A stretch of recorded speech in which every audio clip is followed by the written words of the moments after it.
Alors ça, c'est une question qui, revient souvent. Après, est-ce que ma mère a tendance pervers narcissique? La deuxième question qui arrive souvent, c'est: «Mais comment elle est devenue, comme ça?» Je vais rappeler, avant d'expliquer les causes possibles, alors il y en a plusieurs, mais moi j'en ai identifié, 3 principales. Déjà, on va rappeler qu'une mère à tendance pervers narcissique, c'est une personne qui, n'a absolument pas conscience, de ce qu'elle fait et encore moins du mal qu'elle fait. C'est une personne qui va toujours vouloir occuper le premier rôle.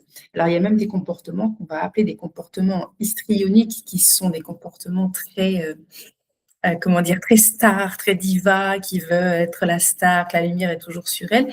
Mais il y a des, modèles un peu plus, on va dire, introvertis, timides, mais le schéma est toujours le même, c'est qu'elle a toujours le premier rôle dans l'histoire, elle distribue les rôles de tout le monde. Le premier rôle, c'est celui de la mère parfaite et celui souvent de la martyre. La martyre, c'est une victime plus, parce que la martyre, c'est une victime qui a une mission.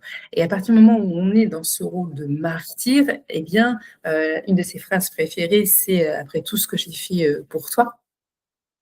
Eh bien, à partir du moment où il y a quelqu'un en face qui dit ça, qui nous remet une dette constante sur, bah, tu me dois la vie, tu me dois tout, effectivement, c'est un petit peu compliqué de poser, ses limites parce que ce joker, ce totem, d'immunité, comme je l'appelle souvent, est, souvent effectivement donc, ressorti, et dès que tu poses une limite, dès que tu dis non, dès que tu dis quelque chose et du coup, ça devient compliqué. Ça te remet également dans un rôle d'enfant, hein, dans une position, inférieure. On pourra en parler, dans une autre vidéo de cette relation presque de pouvoir, tu vois? Qu'elle peut avoir en disant: «Mais je suis ta mère quand même». C'est typique également des mères à tendance pervers narcissique qui confondent autorité, enfin qui confondent respect et autorité qui, «Tu me dois le respect». En fait, cette phrase-là, on n'a même pas à la dire, hein. Le respect, c'est un respect mutuel. Quand tu me dois le respect, dans cette phrase-là, c'est, tu me dois l'autorité et je suis en position haute et toi, tu es en position basse. Pardon pour cette, digression.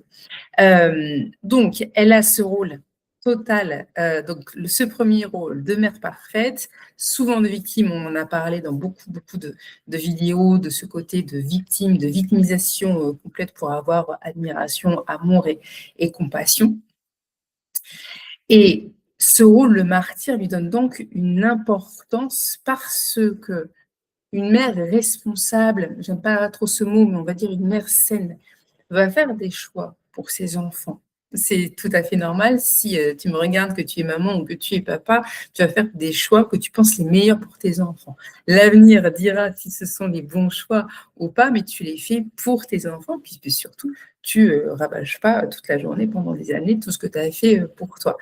Heu, Rien que le mot sacrifice, moi, est quelque chose qui peut, me gêner. Des fois, oui, effectivement, il y a des réels sacrifices, mais je préfère parler de choix responsables que, on fait, en conscience des choses, en connaissance de cause et que quand on le fait, au moment où on le fait, on pense que c'est le meilleur choix possible parmi toutes les opportunités. Quand on se met en rôle de martyr, donc ce sont des sacrifices, ce qui met l'enfant dans une dette perpétuelle, ça je l'ai déjà dit et ça renforce le rôle de victime parce que souvent, tu vas entendre ou sous-entendre le rôle: «Je n'ai pas eu le choix» et ça, c'est aussi une phrase qui peut titiller des fois chez certaines personnes, mais on a toujours le choix. Quand une mère arrête de travailler, de mettre de côté sa carrière professionnelle pour élever ses enfants, c'est un choix. Je sais que ça peut titiller et encore, si vraiment il y a des situations où j'ai pas le choix, par exemple, je sais pas, ton enfant, commet un meurtre ou non, j'ai un exemple là dont on m'a parlé il y a pas très longtemps où, l'enfant donc grande, hein, voulait faire des études qui coûtaient très cher. La maman a fait, le choix et là pour le coup c'est un choix qui est très lourd de dire: «Moi je n'ai pas les moyens de payer l'école qu'elle veut faire, donc je vais aller travailler dans un pays, très proche du pôle Nord là, dans les glaciers et cetera où il fait nuit, 6 mois, par an». Et encore cette personne-là n'a jamais reproché à son enfant, j'ai pas eu le choix, j'ai fait ça pour toi, et cetera. Tu vois, c'est très important. Donc déjà, c'est très important d'avoir cette notion-là que une mère fait des choix pour ses enfants. Tu en as certains qui peuvent effectivement ressembler à des sacrifices, même si je n'aime pas ce mot, mais en aucun cas, la mère reprochera, une mère saine ne reprochera à son enfant ce sacrifice ou ce choix. Car faire ça, c'est mettre l'enfant dans une dette perpétuelle, dans un rôle de dette perpétuelle, et ce n'est pas son rôle. Et là, ça peut être effectivement un comportement, un critère qui va bien dire que la mère là a un critère de tendance pervers narcissique. Attention aussi, pour soulager, pour déculpabiliser, toutes les mères, toutes les mères, tous les pères ont un jour et seront maladroits et pourront sortir après tout ce que j'ai fait pour toi. Voilà, surtout à une période peut-être de l'adolescence. Ce n'est pas le fait de dire ça une fois ou deux sous de la colère ou parce que l'adolescente t'a poussé à bout qui fait de toi une mère à tendance ou un père à tendance pervers narcissique. Quand je parle de comportement pour les personnes à tendance pervers narcissique, c'est la récurrence du fonctionnement, à savoir que ce truc de après tout ce que j'ai fait pour toi sort à chaque fois que l'enfant pose une limite, dit non, refuse de faire quelque chose. C'est cette répétition-là qui fait que la personne, on pourrait dire que la personne a des comportements à tendance pervers narcissique.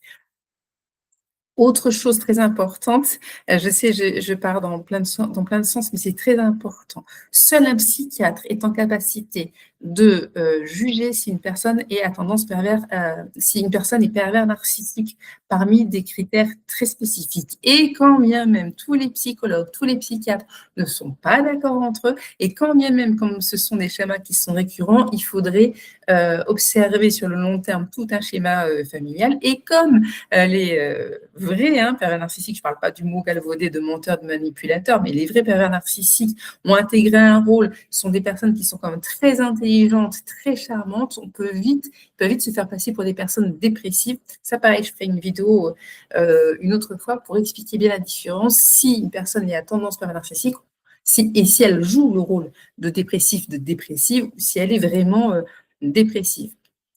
Donc ça, c'est très, très important. Et effectivement, c'est la récurrence des actions, des comportements qui peuvent dire si une personne est donc à tendance pervers narcissique. Je ne suis pas psychiatre, donc je ne vais pas dire PN, mais à tendance PN. Et donc, il y en a 10 principaux, il y en a 20 secondaires. Et donc, ce sont des choses qui sont récurrentes. C'est vraiment tout un mécanisme. C'est pour ça que ce n'est pas juste des menteurs ou des manipulateurs.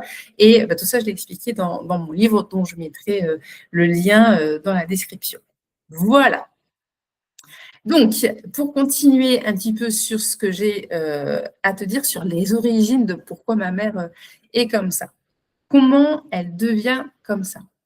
Alors, souvent, une grosse majorité, c'est que elle-même a eu un parent à tendance pervers narcissique, ou clairement pervers narcissique. Ça veut dire quoi? Ça veut dire qu'il y a des comportements, des réflexions, des phrases qui ont été intégrées. Pour les enfants de parents à tendance pervers narcissique, c'est une relation d'amour normale. Comme c'est le quotidien, c'est normal. C'est que quand, à un certain âge, devenu adulte, ou quand la personne devient elle-même mère ou père, qui a dit: «Mais c'est marrant, j'ai pas la même relation», qu'il y a des choses, tu vois, qui interpellent, où on se pose des questions, ou en voyant les amis avec leurs propres parents, les relations qu'ils ont, ou la manière dont, où on peut se dire: «Tiens, c'est bizarre». J'aime bien utiliser les lunettes, tu vois? Tant qu'une personne, par exemple, une personne est myope et voit dans les arbres des taches rouges, pour elle, c'est normal de voir des taches rouges, c'est son quotidien, c'est comme ça qu'elle les voit. C'est le jour où elle va mettre des lunettes et elle va voir que les taches rouges dans les arbres, ce sont des pommes, elle va se dire: «Ah oui, je ne voyais pas très bien avant». Dans une relation, quand tu as eu un parent à tendance pervers narcissique, c'est une relation d'amour qui est normale pour toi parce que c'est ton quotidien et tu as grandi comme ça, tes parents ont été tes premiers repères. Donc, Pour la personne, c'est une relation normale. C'est là où je me permets aussi un autre petit bémol, c'est pas parce que tu as eu telle enfance que tu vas être obligé de reproduire. La preuve, c'est que tu dis: «Tiens, là ça me choque, ça me va pas ce que j'ai vécu». Moi, en tout cas, j'ai vécu ça et ça me va pas, ça me fait souffrir, je refuse de retransmettre ça. Mais ça, c'est quand même une des causes principales, c'est d'avoir eu, cette relation avec un parent, et donc des comportements qui ont été intégrés. Dans de rares fois quand on parle de transmission comme ça, mais j'ai eu à traiter, à accompagner, pardon, des personnes dont l'enfant était à tendance pervers narcissique parce qu'en fait, c'est comme si ça avait sauté une génération. C'est rare, mais ça arrive. La deuxième cause, possible, pardon, je liminote pour ne, rien oublier, tu vois? Je parle beaucoup. J'ai perdu un petit peu mes notes, c'est pas grave. La deuxième cause possible, c'est quand, la relation avec la mère ou le père a été compliquée dans le sens où, hem, abandon, deuil ou absence émotionnelle ou physique, en gros. À partir de ce moment-là où la mère a vécu une relation maternelle dans le manque, on va dire, voilà, plutôt dans le manque, quand l'enfant naît, l'enfant a ce rôle, c'est un rôle très, très particulier de sauveur-réparateur.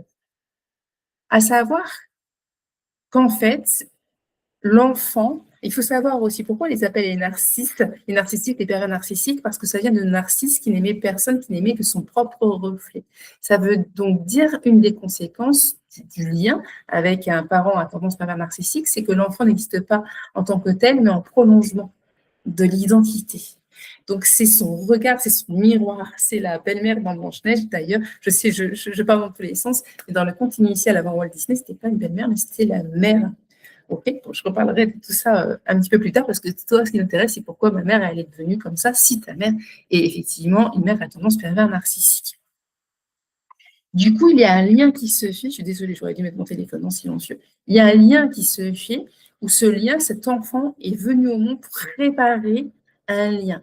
Du coup, tout est transféré là-dessus. Et en fait, à vouloir trop avoir un lien qui répare et un lien exceptionnel avec son enfant, elle fait le contrôle, elle fait le contraire avec tout un processus de contrôle et effectivement se remet dans ce truc avec tout ce que j'ai fait pour toi, mais tu vois, dans un contexte un petit peu différent, de dire, mais c'est en gros, c'est plutôt dans tout ce que j'attendais, tu vois, dans cette relation avec toi, où tu me déçois, le lien est cassé, tu vois, il y a un lien.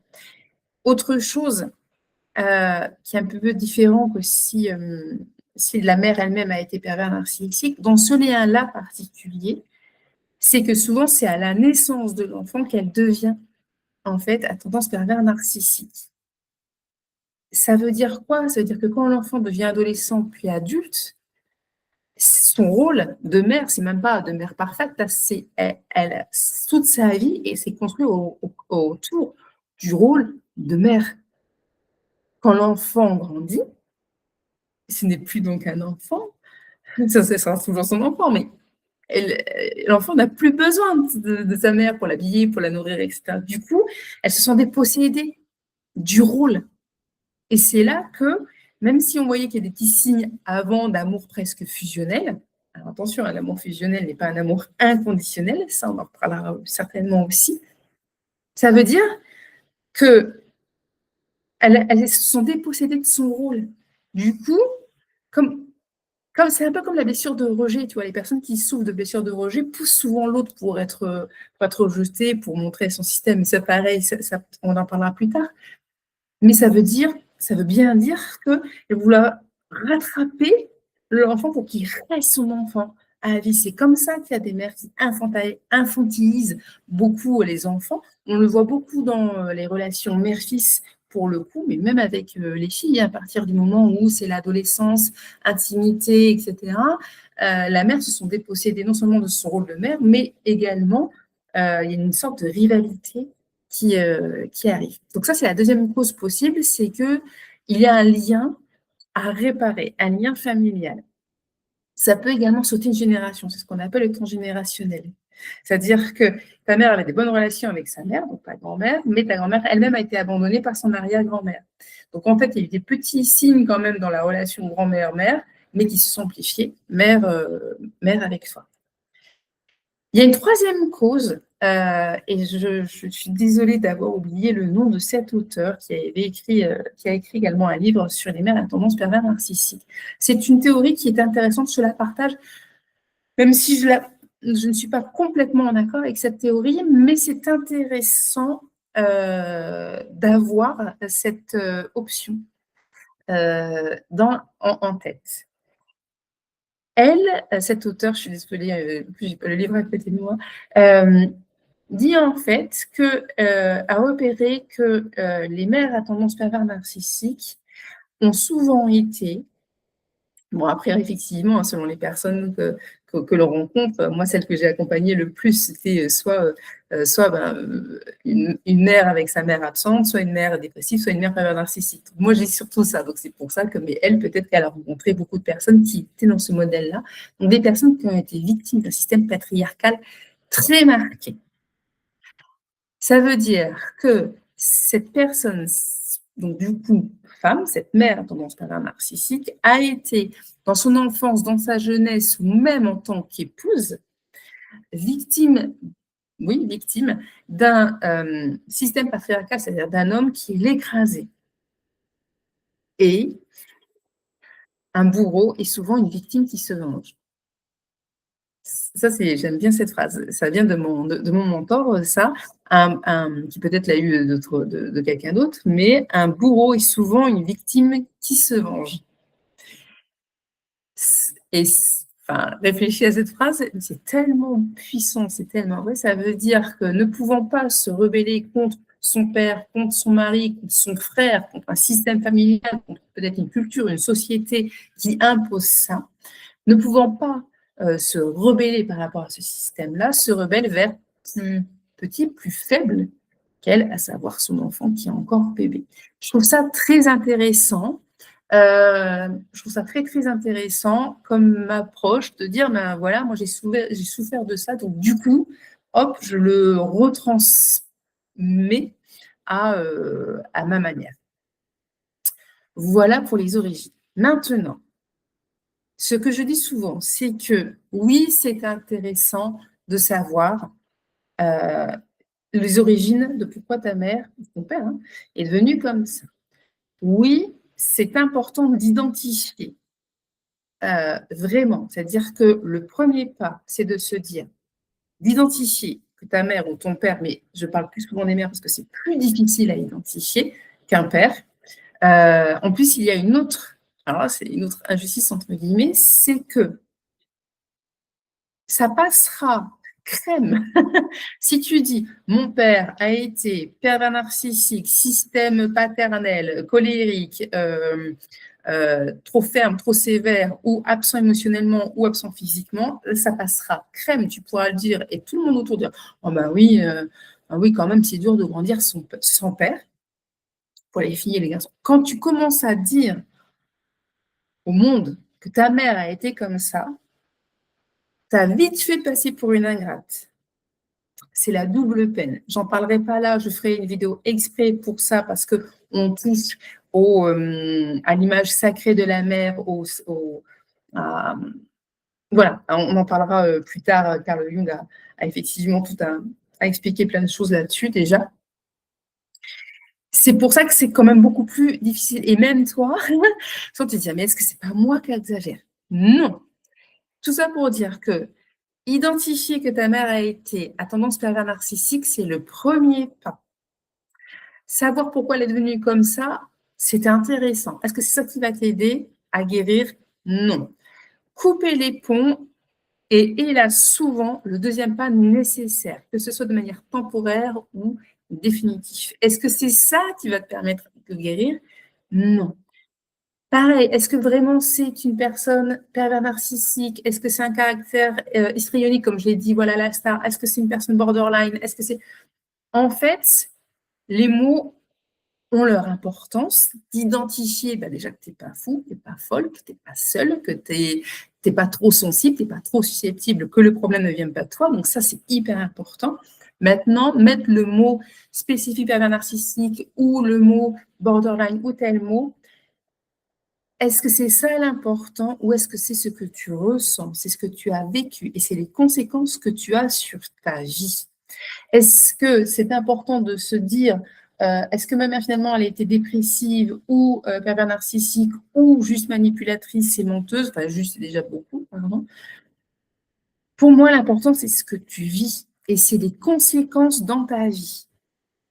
Quand je dis couper les ponts, que ce soit temporaire ou définitif, hein, ne va pas t'aider. Je vais te donner un exemple concret. Tu imagines une femme qui a été battue par son mari pendant 10 ans et les violences psychologiques que tu peux subir de la part d'une mère font des dégâts également. Donc, imagine une femme qui a été battue pendant 10 ans. C'est pas parce qu'elle va divorcer, c'est pas parce qu'elle va s'éloigner que d'un seul coup, ça va être pop up et ça va être la fête. Tu vois, elle va garder les séquelles très longtemps. Quand tu as grandi avec une mère à tendance pervers narcissique, on parlera des conséquences, surtout de la relation quand c'est ta mère, mais si ton modèle, ton premier modèle, c'est la personne qui est censée t'aimer de manière inconditionnelle et ton premier modèle d'amour et de sécurité. Donc, t'imagines bien que si une femme qui a été battue pendant 10 ans, divorcer ne va pas lui rendre sa liberté, tu imagines bien que si tu as grandi avec une mère comme ça et que tu as vécu ça pendant 20, 30, 40 ans, c'est bien évident que couper les ponts ne suffira pas. C'est pour ça que c'est une étape qui peut être essentielle. C'est pareil, chaque cas est unique, donc à reparler. Néanmoins, effectivement, ça ne sera pas suffisant. Ça ne sera pas suffisant parce que, déjà rien qu'au niveau cellulaire, voilà, c'est ta mère, vous avez partagé le même corps, etc. Donc, et de même, parler avec, donc sur un divan pendant des heures, des semaines, des mois, des années, ça va t'aider à libérer la parole, ça va t'aider à comprendre. Comprendre ne guérit pas.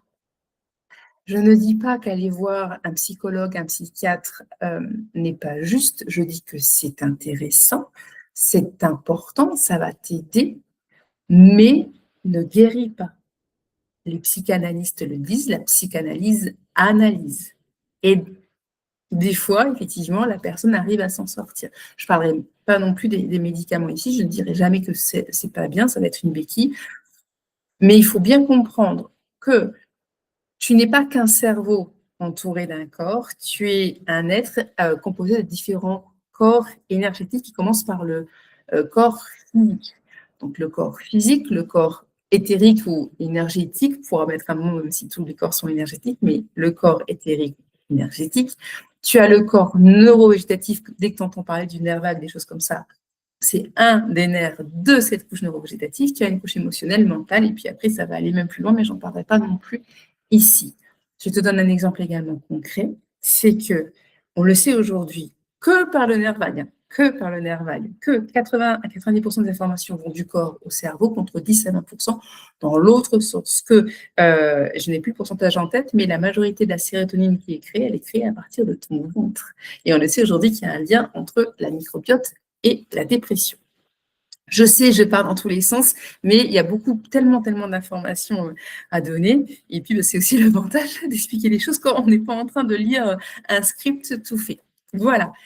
Ça veut dire quoi? Ça veut dire que tu pourras comprendre, essayer de méditer, te calmer, faire des exercices de respiration, comprendre, parler, le cerveau comprendra, tant que le corps a enregistré l'insécurité, dès que tu entends un son, tu sursautes, dès que tu entends sa voix, son nom, son image, il y a quelque chose qui se passe dans ton corps. Hein.